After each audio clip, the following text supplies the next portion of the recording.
Selamat pagi, Pak Aditya. Sebelumnya, terima kasih atas waktu dan kesempatan yang telah diberikan. Perkenalkan, kami dari kelompok 1, KM 102, yang beranggotakan saya sendiri, Nadia Naila Putri. Lalu ada Mbak Novia Berlianasari, ada Mbak Fatimatul Zahra, dan Mas Akbar Rancang Sumbara. Kelompok ini diketuai oleh Mbak Dwi Novitasari. Di sini kami akan mempresentasikan hasil dari proposal kami yang berjudul Membangun Budaya Digital Positif melalui Program Literasi TIK. Studi kasus pencegahan cyberbullying dan hate speech di kalangan mahasiswa Universitas Siber Asia. Baik, adapun nama-nama yang akan membacakan slide-slide yang berikutnya. Mulai dari slide yang pertama sampai dengan yang keempat akan dibacakan oleh saya, Nadia Naila Putri. Lalu pada slide yang kelima sampai dengan yang kedelapan akan dibacakan oleh Mbak Novia Berlianasari. Slide yang ke-9 sampai dengan yang ke-12 akan dibacakan oleh Mbak Fatimatul Zahra. Slide yang ke-13 sampai dengan yang ke-17 akan dibacakan oleh Mas Akbar Rancang Sumbara. Lalu yang terakhir, slide yang ke-18 sampai dengan yang ke-23 akan dibacakan oleh Mbak Dwi Novitasari. Baik, langsung saja kita masuk ke dalam materinya. Perkembangan teknologi dan media sosial. Seperti yang telah kita ketahui, pada saat ini produksi informasi tidak hanya terbatas pada lembaga media tertentu, melainkan semua masyarakat memiliki kesempatan yang sama untuk menciptakan dan memenuhi informasi. Seperti referensi atau sumber yang telah kami dapatkan, yaitu dari Nasrullah pada tahun 2015, yang menyatakan bahwa media sosial adalah jenis media internet yang memungkinkan penggunanya untuk menampilkan diri, berinteraksi, berbagi, bekerja sama, dan berkomunikasi dengan pengguna media lainnya, serta membentuk hubungan sosial dalam bentuk virtual. Adapun contoh-contoh media sosial yang pastinya sudah tidak asing bagi kita dan saya yakin sebagian besar dari kita menggunakannya. Di antara lain yaitu ada Facebook, Instagram, WhatsApp, TikTok, YouTube, Twitter, dan Blogger. Secara berangsur-angsur, teknologi informasi dan komunikasi semakin menjadi fokus utama dalam pendidikan dan sektor-sektor organisasi lainnya. Adapun riset yang telah kami dapatkan dan telah kami tuang dalam bentuk tabel, di sini ada tabel digital 2024-2025 Global Overview Report yang diterbitkan oleh Hootsuite dan We Are. Ada indikator total populasi dengan jumlah perkiraan sebanyak 277 juta jiwa dengan persentase sebanyak 100%. Data ini bersumber dari data Reportal pada awal tahun 2025. Lalu ada total pengguna internet dengan jumlah perkiraan 212 sampai dengan 221 juta pengguna dengan persentase sebanyak 77 sampai 80%. Data ini kami dapati dari APJ.ii dan Data Reportal pada tahun 2024 sampai dengan 2025. 2025. Selanjutnya ada total pengguna media sosial aktif dengan jumlah perkiraan sebanyak 143 juta pengguna media sosial aktif dengan persentase sebanyak 51,60%. Data ini kami dapati dari data Reportal pada bulan Januari tahun 2025. Selanjutnya di sini ada rata-rata waktu penggunaan medsos ataupun media sosial per hari. Dengan jumlah perkiraan selama 3 jam 11 menit sampai 3 jam 14 menit. Dengan persentase belum diketahui. Data ini bersumber dari Hootsuite atau We Are Social pada tahun 2024. Baik, selanjutnya. Urgensi etika digital di lingkungan akademik daring Unsia. Dengan semakin meluasnya penggunaan internet, pastinya ada dampak positif pada proses belajar mengajar tersebut. Tetapi juga muncul resiko perilaku negatif. Tanpa pemahaman yang baik tentang etika digital, tentu mereka beresiko terlibat dalam tindakan tidak etis seperti cyberbullying dan hate speech. Nah, oleh karena itu, pendidikan etika digital perlu diterapkan di lingkungan akademik daring untuk mempersiapkan generasi yang cerdas dalam menggunakan teknologi. Di sini kami telah melakukan riset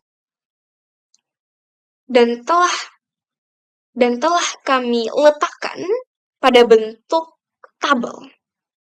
Di sini ada platform dengan peringkatnya dan dengan jumlah penggunanya. Di peringkat pertama ada platform YouTube dengan jumlah pengguna sebanyak 139 sampai 143 juta pengguna. Sumber ini kami dapati dari rri.detik.com, data Reportal pada tahun 2024 sampai 2025. Di peringkat kedua ada Instagram dengan total jumlah pengguna sebanyak 122 juta pengguna. Data ini bersumber dari detik.com, RRI Data Reportal pada tahun 2024 sampai 2025. Lalu ada Facebook yang menempati peringkat ketiga dengan jumlah pengguna sebanyak 118 sampai 122 juta pengguna. Data ini bersumber dari detik.com, RRI Data Reportal pada tahun 2024 sampai 2025. Yang keempat, ada WhatsApp dengan total jumlah pengguna sebanyak 116 sampai 118 juta pengguna. Data ini bersumber dari RRI Data Reportal tahun 2024. Lalu ada TikTok yang menempati peringkat terakhir nih, peringkat kelima. Dengan total jumlah pengguna sebanyak 89 juta pengguna. Data ini bersumber dari RRI Data Reportal pada tahun 2024. Baik,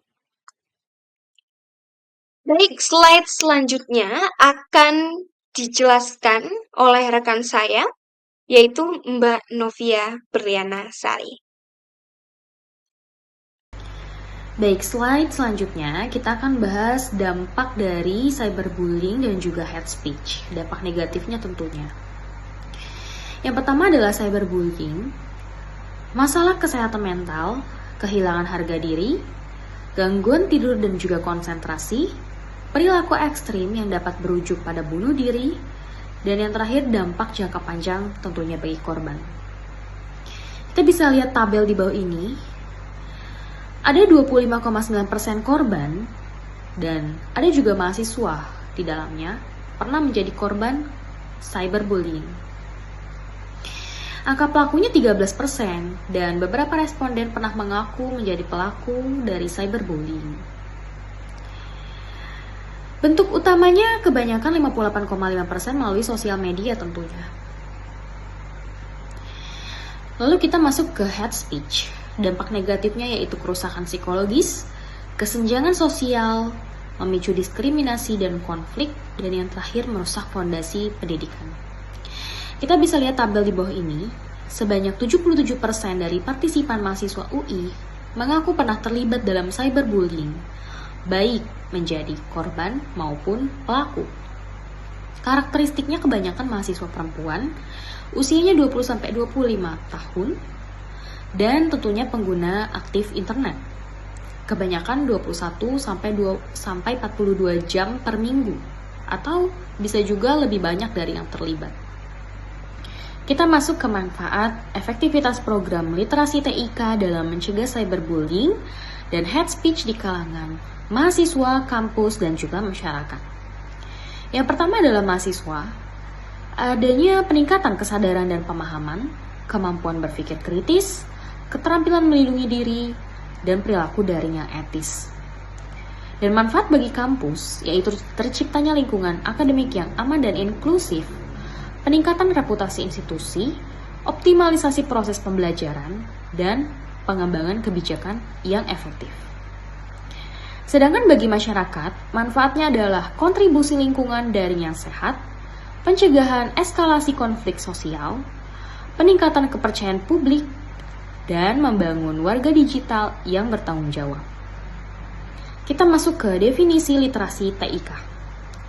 Literasi TIK adalah kemampuan seseorang dalam menggunakan teknologi digital, alat komunikasi, dan jaringan untuk mendefinisikan, mengakses, mengelola, mengintegrasikan, mengevaluasi, menciptakan, dan menyampaikan informasi dengan baik dan sesuai dengan hukum.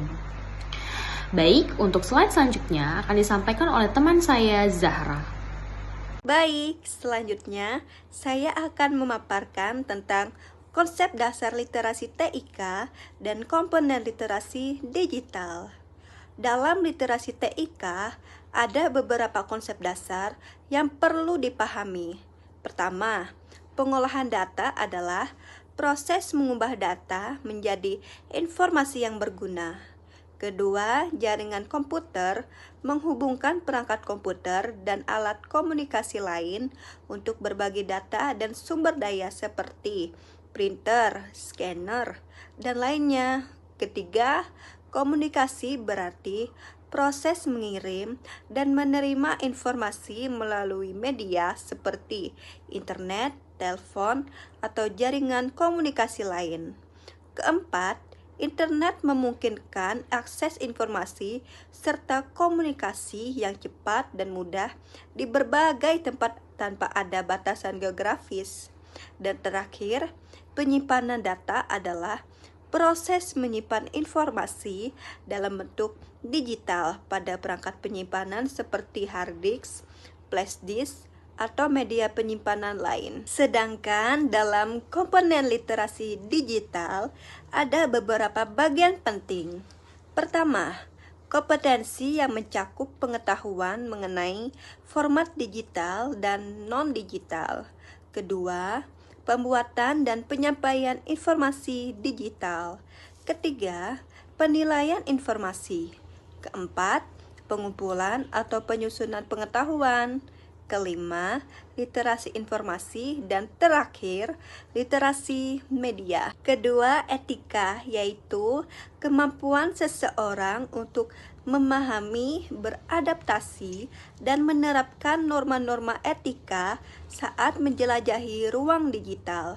Salah satu contoh etika adalah tidak menyebarkan informasi palsu, yang juga berarti menghindari perilaku perundungan di dunia maya. Dan terakhir, keamanan mengajarkan individu untuk menyadari serta menghadapi risiko cyber seperti pencurian data, peretasan, dan kebocoran informasi pribadi. dengan pemahaman keamanan digital yang membantu pengguna menyadari pentingnya password yang aman, autentikasi dua langkah, dan pengelolaan izin aplikasi agar informasi pribadi terlindungi. Demikian presentasi dari saya. Selanjutnya akan dilanjutkan oleh Kak Akbar untuk membahas topik selanjutnya. Terima kasih. Oke, selanjutnya karakteristik budaya digital literasi. Yang pertama, budaya digital positif sebagai dasar untuk interaksi sehat di dunia maya. Merujuk pada cara penggunaan teknologi yang aman, bertanggung jawab, produktif, dan sejalan dengan nilai sosial. Yang kedua, literasi digital sebagai dasar untuk budaya digital positif, karena melibatkan keterampilan kognitif, teknis, dan etis dalam menggunakan teknologi. Ketiga, etika digital dan tanggung jawab sosial sebagai karakter utama. Para pengguna harus memahami cara melindungi privasi, menghormati hak orang lain, dan menghindari perilaku negatif seperti cyberbullying. Keempat, kemampuan memilih informasi dan kesadaran terhadap resiko digital. Pengguna harus peka terhadap ancaman yang mungkin muncul seperti pencurian informasi, pengubahan fakta, dan penipuan online. Dengan meningkatkan keterampilan evaluatif, individu dapat menghindari efek buruk dan memanfaatkan teknologi dengan lebih aman. Oke, selanjutnya ada peran institusi pendidikan dan pembentukan budaya digital. Institusi pendidikan menempati posisi vital sebagai katalisator utama dalam membentuk budaya digital yang sehat dan produktif di masyarakat Indonesia. Transformasi digital yang berlangsung pesat menuntut lembaga pendidikan untuk tidak hanya mengajarkan keterampilan teknis, tapi juga untuk penggunaan teknologi, tetapi untuk membentuk karakteristik dan sikap yang tepat dalam berinteraksi di ruang digital. Isu sosial di ruang digital. Cyberbullying adalah bentuk pelecehan yang dilakukan melalui internet atau perangkat digital seperti mengirim pesan menghina atau menyebarkan rumor yang berbeda dari bullying fisik karena dapat terjadi kapan saja dan sulit dilacak.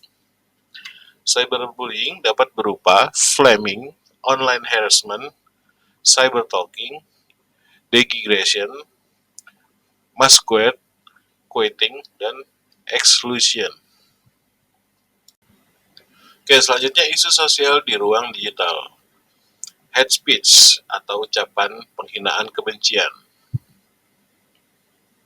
merupakan tindakan komunikasi yang dilakukan oleh individu atau kelompok dalam bentuk provokasi hasutan atau hinaan terhadap individu atau kelompok lain berdasarkan berbagai aspek seperti ras, warna kulit, etnis, gender, cacat, orientasi seksual, kewarganegaraan, agama, dan lainnya. Cara menghindari perilaku hate speech, penyediaan edukasi tentang etika media kepada masyarakat, pengarahan pola penggunaan media sosial secara bijak, penyampaian pemahaman kepada korban dan sanksi untuk melaporkan kejahatan terkait kebencian. Oke, slide selanjutnya ada pendekatan dan jenis program atau penelitian. Jenis penelitian yang digunakan adalah kuantitatif dengan pendekatan deskriptif. Metode yang digunakan adalah survei kuesioner. Penelitian deskriptif adalah suatu metode yang digunakan untuk menggambarkan atau menganalisis suatu hasil penelitian tetapi tidak digunakan untuk membuat kesimpulan yang lebih luas. Survei kuesioner adalah teknik pengumpulan data dengan cara memberikan serangkaian pertanyaan atau pertanyaan tertulis kepada responden untuk dijawab. Untuk selanjutnya, kita akan membahas tentang tempat dan waktu pelaksanaannya. Untuk penelitian ini sendiri, kita lakukan pada tanggal 22 November 2025 kemarin, dan untuk proses pengambilan datanya, kita melakukan pengumpulan data dan dilakukan secara online melalui Google Form, dan menggunakan angket atau kuesioner, dan dianalisis menggunakan teknik analisis deskriptif kuantitatif. Untuk linknya sendiri bisa kita lihat di pojok kanan PowerPoint ini dengan judul Kuesioner Studi Kasus pencegahan cyberbullying dan hate speech di kalangan mahasiswa Universitas Cyber Asia. Untuk subjek program atau populasi dan sampelnya sendiri, itu kita tujukan pada seluruh mahasiswa usia dari berbagai fakultas untuk berpendapat dan mengisi jawaban pada survei kuesioner mengenai pembahasan kasus cyberbullying dan hate speech yang terjadi di kalangan mahasiswa. Dan kami telah mengumpulkan jawaban dari 32 responden yang merupakan mahasiswa aktif Unsia dari berbagai jurusan. Dan di bawah ini sudah kami lampirkan kolom hasil analisis kami yang kami bagi menjadi 2 pernyataan, yaitu ada dampak serius pada kasus pertama dan ada efektivitas Undang-Undang ITE pada kasus kedua. Dan sebagian besar presentasinya kita dapat melihat hasilnya di hasil presentase ini. Untuk kategori jawaban pada pernyataan dampak serius ini, bisa kita lihat sebagian besar itu responden mengatakan kalau kasusnya sudah cukup serius, yaitu di angka 12 responden yang memilih cukup serius, 10 responden memilih serius, serta 4 responden memilih sangat serius.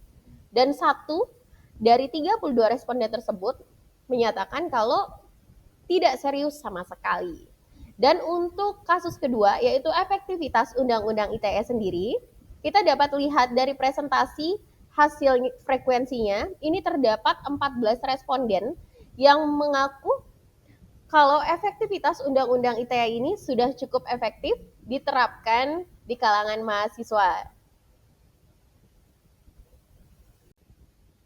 Baik, untuk instrumen pengumpulan data sendiri, seperti yang sudah saya jelaskan sebelumnya, bahwa kami menggunakan questionnaire G-Form. Dan untuk mengidentifikasi prevalensi dan bentuk-bentuk cyberbullying serta hate speech yang terjadi di kalangan responden, ini misalnya yang terjadi di media sosial, yaitu TikTok, Instagram, serta grup WhatsApp. Kami sudah melampirkan tabel analisis dari jawaban masing-masing responden. Untuk kategori jawabannya sendiri, kami bagi menjadi 2 kategori, yaitu ya dan tidak. Ya, untuk pernah melihat atau mengalami cyberbullying serta hate speech itu sendiri, dan tidak, untuk tidak pernah melihat atau mengalami cyberbullying serta hate speech. Dan dari tabel di bawah ini dapat kita lihat bahwa presentasinya terdapat 77,78% responden atau sekitar 25 orang itu mengatakan pernah melihat atau mengalami sendiri hate speech serta cyberbullying tersebut. Sementara di sini bisa kita lihat presentasinya ada 22,22% responden atau sekitar 7 orang yang mengatakan tidak pernah sama sekali melihat serta mengalami cyberbullying dan hate speech itu sendiri. Dan dari perhitungan rata-rata dan standar deviasi di atas, kita dapat menarik interpretasi bahwa sekitar 78% mahasiswa atau 25 dari 32 orang pernah melihat atau mengalami cyberbullying. Dan untuk analisis faktor-faktornya sendiri yang menyebabkan atau memengaruhi perilaku cyberbullying dan penyebaran hate speech-nya, biasanya itu terjadi secara anonimitas yang disebabkan karena kurangnya etika digital, serta pengaruh konten-konten negatif yang tersebar di berbagai platform media sosial. Dan di bawah ini kami sudah melampirkan diagram frekuensi dari platform paling sering terjadi cyberbullying. Dan di sini frekuensinya ada 32 responden. Dan 18 dari 32 responden tersebut mengatakan kalau yang sering terjadi hate speech serta cyberbullying sendiri itu di Instagram. Dan di TikTok ada 12 responden yang setuju, grup WhatsApp ada 9 responden, Twitter ada 4 responden, serta terakhir ada 2 responden yang mengatakan kalau di komentar Facebook itu paling banyak untuk cyberbullying serta hate speech-nya itu sendiri.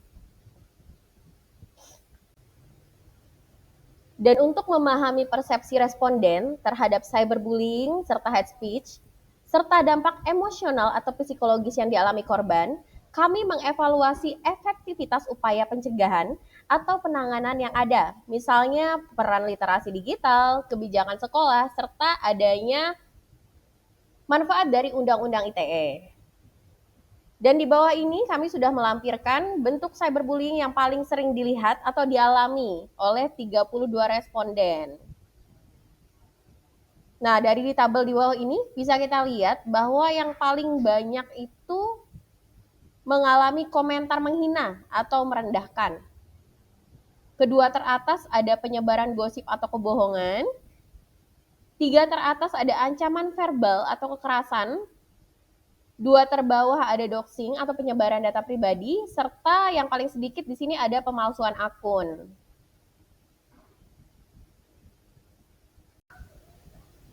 Dan untuk kesimpulan serta rekomendasi dari analisis kami kali ini, kami membaginya menjadi 3 poin penting. Yang pertama adalah tingginya minat edukasi. Mayoritas mahasiswa, sekitar 87,5% dari 32 responden, menyatakan sangat tertarik untuk mengikuti program literasi TIK ini, yang menunjukkan adanya kesadaran atas pentingnya isu-isu ini. Yang kedua, itu tentang kebutuhan mendesak untuk 3 pilar. 3 materi yang paling dibutuhkan adalah etika berkomunikasi, yaitu netiquette, manajemen self-control, dan hukum sanksi Undang-Undang ITE. Ini sejalan dengan tingginya paparan terhadap hate speech, sekitar 88%, dan kebutuhan untuk memahami konsekuensi hukum. Yang ketiga ada fokus pencegahan. Faktor utama pendorong cyberbullying atau hate speech ini sendiri itu adalah kurangnya empati, serta literasi digital atau etika. Program perlu fokus pada pembangunan karakter digital yang positif, yaitu empati dan peningkatan kemampuan teknik etis. Sekian presentasi dari kelompok 1 kelas KM 102. Saya sendiri, Dwi Novitasari sebagai ketua, mohon undur diri dan terima kasih kepada Bapak Aditya Maswara atas waktunya dan mohon untuk koreksinya. Sekian, wassalamualaikum warahmatullahi wabarakatuh.